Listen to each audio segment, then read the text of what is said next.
Hello guys, welcome back to my channel. మీరు నా ఛానల్ని ఫస్ట్ టైం చూస్తున్నట్లయితే నా ఛానల్ని సబ్స్క్రైబ్ చేసి పక్కనే ఉన్న బెల్ ఐకాన్ని ప్రెస్ చేయడం మర్చిపోవద్దు. సో ఇప్పుడైతే మనం వీడియోలోకి వెళ్ళిపోదాము.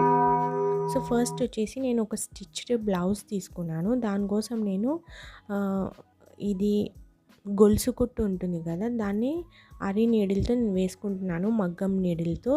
సో ఇలాగ నేను స్ట్రెయిట్గా కాకుండా ఇలాగా జిగ్జాగ్ వేలో వేసుకుంటున్నాను.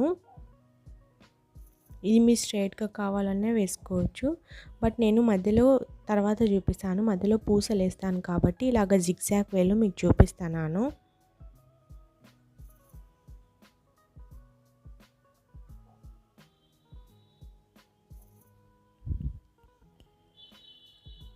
సో ఇలాగా స్టిచ్ మొత్తం వేసుకున్నాక దీన్ని వచ్చేసి నేను ఇలాంటివి స్మాల్వి గోల్డ్ కలర్ బీడ్స్ ఉన్నాయి కదా, ఆ బీడ్స్తో మధ్యలో ఇలాగా స్టిచ్ చేసుకుంటున్నాను. ఈ బీడ్స్ అనేవి కూడా మనం మగ్గం నీడిల్తోనే కుట్టుకోవచ్చు, లేదంటే నార్మల్ నీడిల్తో అయినా కుట్టుకోవచ్చు. ఇందాక చూపించిన గొలుసు కుట్ట కూడా మీకు మగ్గం నీడిల్తో రాకపోతే మీరు నార్మల్ నీడిల్తో అయినా కుట్టుకోవచ్చు. సో ఇలాగా స్మాల్ బీడ్స్ అన్నీ కుట్టుకున్నాక నెక్స్ట్ ప్రొసీజర్ ఏందో మనం చూస్తాము.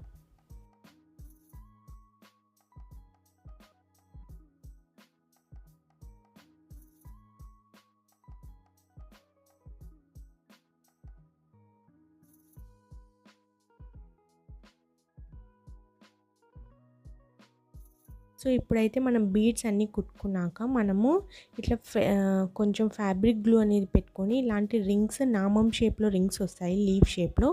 ఇలాంటి రింగ్స్ అనేవి నేను ఇక్కడ ప్లేస్ చేసుకుంటున్నాను. దీనికోసం నేను గ్లూ ఇక్కడ కొంచెం పెట్టుకొని మనం మొత్తం స్టిక్ చేసుకోవాలి. సో మనం మొత్తం స్టిక్ చేసుకున్నాక ఇలాగుంటుంది. ఈ స్టిక్ చేసిన లీవ్స్ అన్నిటి, రింగ్స్ అన్నిటిని మనం సెక్యూర్ చేయడానికి ఇలాగే గోల్డ్ కలర్ మామూలు మిషన్ థ్రెడ్ తీసుకొని టాకాలు అనేవి వేసుకుంటున్నాను, అవి ఊడిపోకుండా ఉండడానికి కోసము. లాస్ట్ టైం వీడియోస్లో అన్నిట్లో నేను చూపిలేదు కదా, సో అందరికీ డౌట్ వచ్చి ఇవి ఊడిపోవా అని అడుగుతున్నారు. సో ఇప్పుడైతే నేను ఇలా టాకాలు వేసేది కూడా చూపిస్తున్నాను. సో మనమైతే ఇలాగ సెక్యూర్గా అన్నిటిని టాకాలు వేసుకున్నాక మన శారీ వచ్చేసి ఈ బ్లౌజ్ది పింక్ కలర్ ఉంది. సో నేను పింక్ కలర్తో సిల్క్ థ్రెడ్ తీసుకొని లోపల ఫిల్లింగ్ అంతా ఇలాగ స్ట్రైట్ లైన్స్తో వేసుకుంటున్నాను.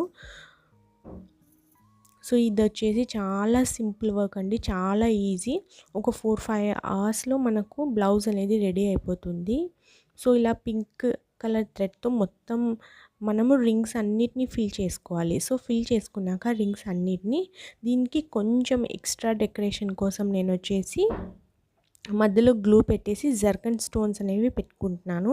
మీ దగ్గర స్టోన్స్ లేకపోతే మీరు కుందన్స్ అయినా పెట్టుకోవచ్చు, లేదంటే అలాగైనా వదిలేసుకోవచ్చు. ఇంకొంచెం అట్రాక్షన్ కోసం నేనైతే ఈ స్టోన్స్ని మధ్యలో ప్లేస్ చేస్తున్నాను.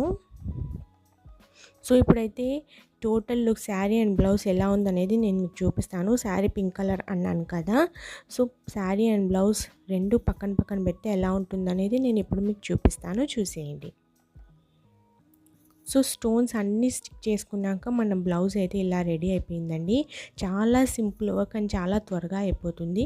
ఇలాంటి సింపుల్ వర్క్స్ మీరే ఇంట్లో ట్రై చేసుకుంటే మీకు బయట మగ్గం వర్క్ చేయించుకోవాలనే ఐడియా కూడా ఉండదు. సో ఇలాంటి చిన్న సింపుల్ అండ్ ఈజీ డిజైన్స్ని మీరు నా ఛానల్లో చూడాలనుకుంటే నా ఛానల్ని సబ్స్క్రైబ్, పక్కనే ఉన్న బెల్ ఐకాన్ని ప్రెస్ చేసి మీకు ఈ వీడియో నచ్చితే లైక్ చేయండి, షేర్ చేయండి అండ్ సబ్స్క్రైబ్ చేయడం మాత్రం మర్చిపోవద్దు. సో ఇప్పుడైతే total view sari with blouse ఎలా ఉందనేది ఇప్పుడు మీరు చూసేయండి. అండ్ ఇన్ని రోజులు నా వీడియోని సపోర్ట్ చేస్తున్నందుకు చాలా థ్యాంక్స్ అండి. Thanks for watching.